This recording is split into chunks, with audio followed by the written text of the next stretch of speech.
What a week it has been in the EV space. Tesla's new battery was leaked ahead of its battery day announcements.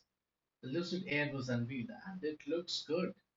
Nikola and GM announced a deal which gave GM 11% of Nikola, and GM gave Nikola access to its technology, to its battery tech, to its hydrogen fuel cell tech.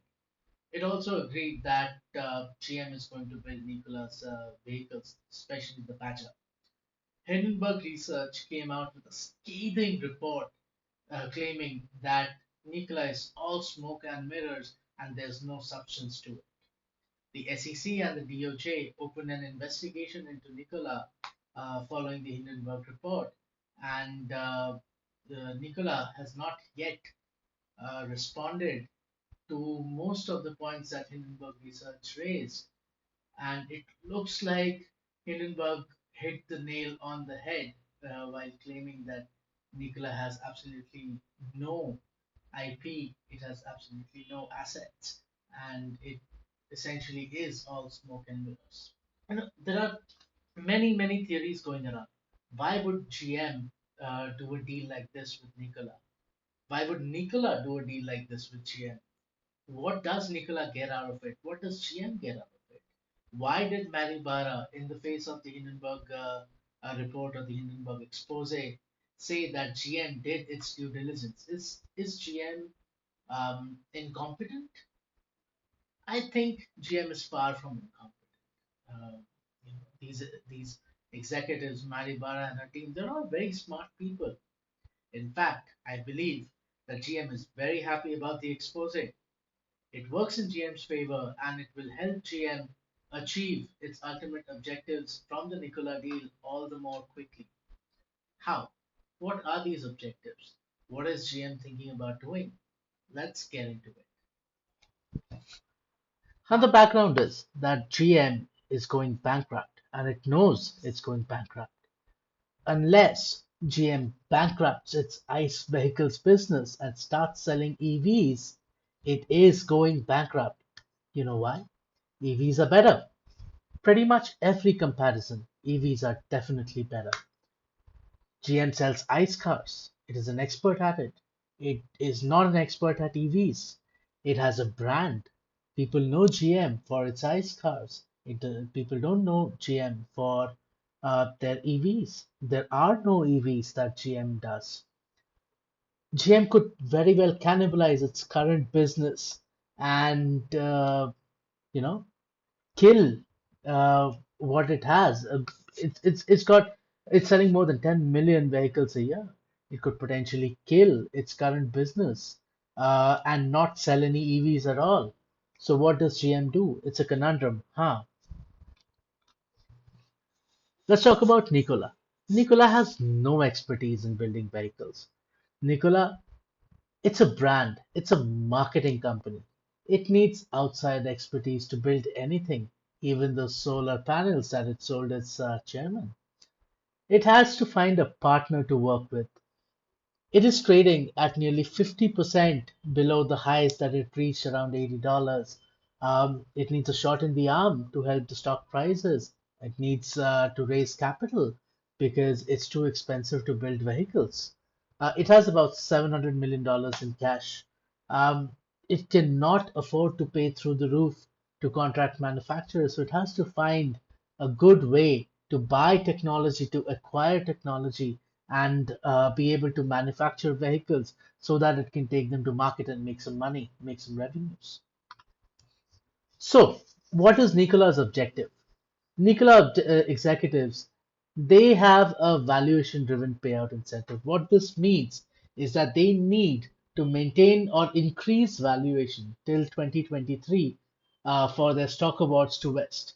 Um, for example, Trevor Milton, the chairman and former CEO, he is going to get about 4.5 million shares of Nikola if he can maintain valuations above $22 billion for a specific amount of time. And then he has to wait for 3 years to allow them to vest. So what happens in 2023? If Nikola's stock prices are at uh, are more than $25 a share, Trevor will probably make somewhere between 27 to 43 million in stock payout, apart from his current holdings, that's about 20% of Nikola. If the stock price goes up to $40, he stands to make anywhere between 60 to 90 million dollars. If it is above $55, he stands to make a really large payout of $270 million dollars. Potentially, every senior executive in Nikola have a similar pay package, and everybody is waiting for 2023 to cash out. So what does GM want to do? It wants to buy Nikola, but it's too expensive. Nikola is about a third the valuation of GM without any IP, without revenues, and without scale. GM wants to use its Ultium platform. It wants to use its hydrogen fuel cell that it has developed. Of course, these are all new technologies. They haven't really been tested in the market yet because GM is scared that it's going to lose its current customers.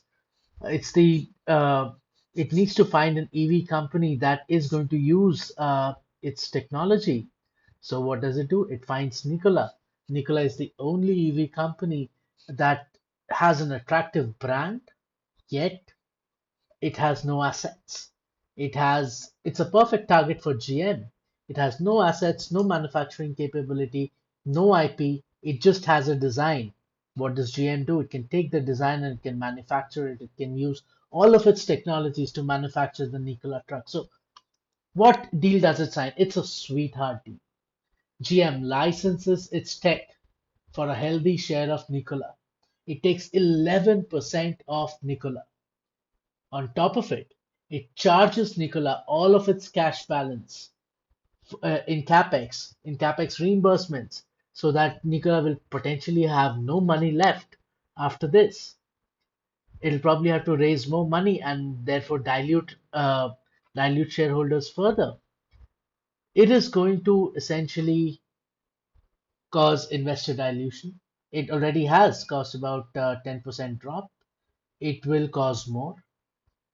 It is going to cause, well, it's going to give Nikola a way to manufacture vehicles, yes, but GM is going to charge Nikola a full sticker price, or should I say full wholesale price for the vehicles it manufactures. Nikola is going to mark them up and sell them. What a brilliant deal for GM. It's a complete win-win. But, of course, GM did its due diligence. Maribara said it. It is a sweetheart deal. More than that, GM knows that Nikola has nothing. It has been lying to investors. It has been misleading investors. It has been waiting for the Hindenburg report to come out. It is paving the way to acquire Nikola for cheap.